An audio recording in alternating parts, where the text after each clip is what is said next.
So, nandito po tayo today. Ano pong date ngayon? April 16, 2020. So, today is a special day po. Bakit? Kasi nakilala niyo po ako.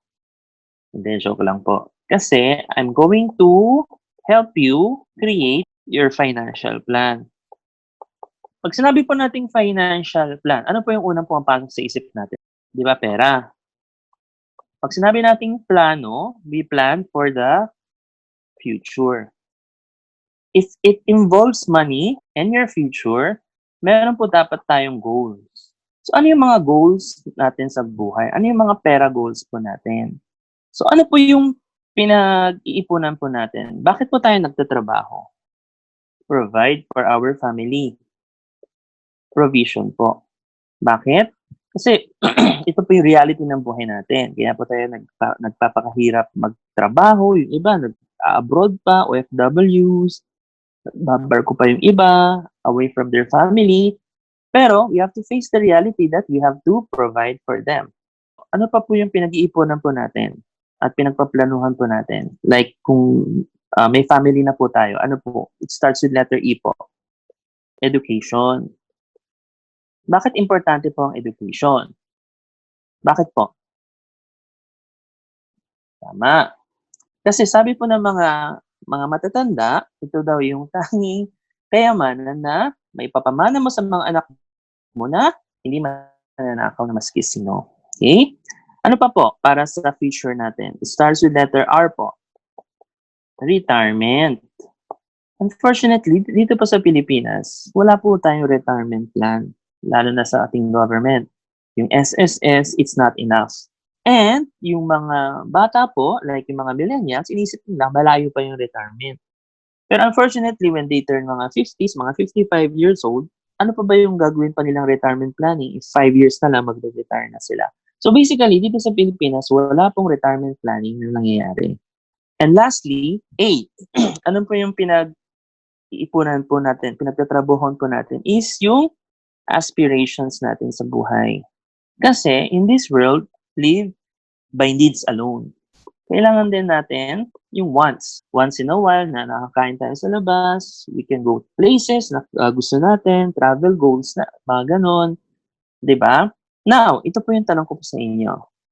Hot po ba ang ex nyo? Actually, acronym po yan. Hot meaning health, opportunity, and time. Sa ngayon po, hot ka pa. Hot ka pa. Why? Kasi healthy ka pa, bata ka pa kasi, marami ka pang opportunity kasi bata ka pa nga, at marami ka pang time. Pero as time goes by, ang hotness po natin ay nababawasan. Ang healthness po natin ay nag-deteriorate, ang opportunity po natin ay nababawasan din, and yung time natin ay nawawala as time goes by. In your opinion po, when is the best time to start a financial plan? Kung kailan hot pa tayo or hindi na? Siyempre, hot pa. X stands for expense. Unfortunately, 90% of our population could not start their financial planning today kasi marami pong iniisip na expense. But let me ask you, ang expense po ba natin ay nababawasan habang tumatagal? Nawawala ba siya habang tatagal? Hindi. Ang expense po natin, in fact, nadadagdagan pa as time goes by. So, tingnan po natin. Nung na-inlove kayo, magastos po ba? Siyempre naman. At pag nadisgrasya po at nagkaanak, magastos po ba? Of course. At pag nagkaanak po, no choice, magpapakasal ka. Mahal po ba magpakasal? Of course. Kaya wag nyo na po uulitin. Once lang po yon. Okay? After magpakasal, magkakaanak ulit at magkakaanak ulit. Siyempre, madadagdagan ng ating expenses. And as time goes by, ma-realize natin ang mga anak natin ay magka-college na sila.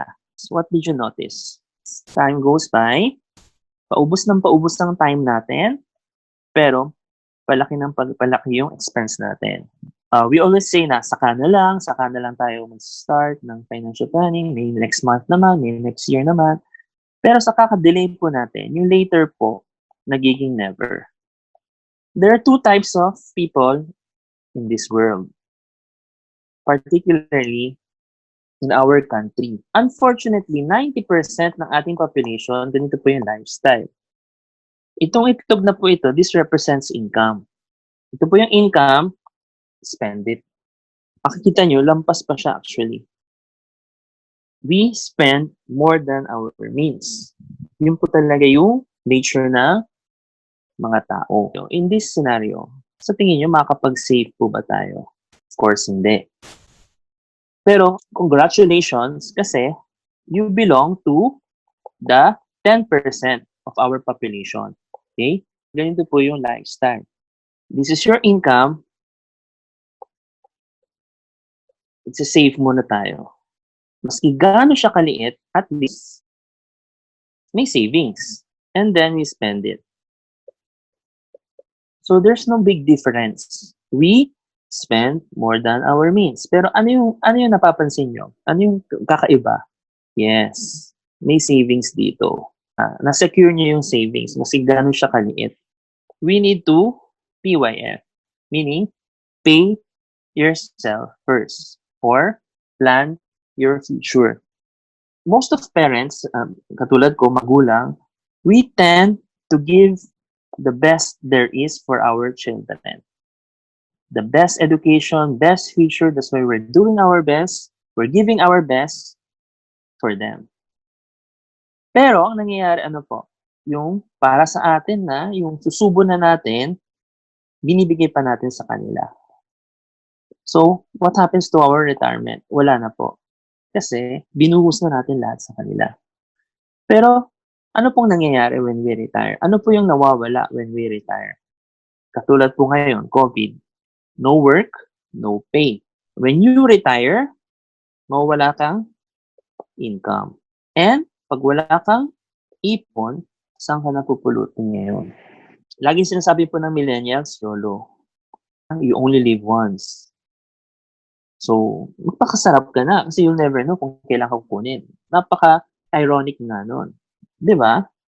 Kasi, YOLO means, parang ina-expect mo na mamamatay ka. Alam mong limited yung buhay natin and you'll never know kung kailan ka kukunin. Pero, unfortunately, ang mga millennials, ayaw nila ng insurance. But they know na mamamatay din sila someday. Pero what if hindi tayo mamatay? Yago din tayo. Meaning, you also grow old. Ano mangyayari? Have you prepared for your retirement? Now, if I'm going to offer you a solution na magugustuhan po ninyo, wala naman pong sapilitan ito. Gusto nyo siya, and afford nyo naman. Yung kaya nyo lang. Kumbaga, hindi ma-affect yung lifestyle na gusto nyo. Kasi, baka naman mamaya, future tayo ng future, hindi naman natin na-enjoy yung present. Siyempre, ayaw din natin mangyari yon. Yung afford nyo lang, yung kaya nyo lang i-invest. Kung ma-prove ko sa inyo na need nyo pala siya, will you be interested?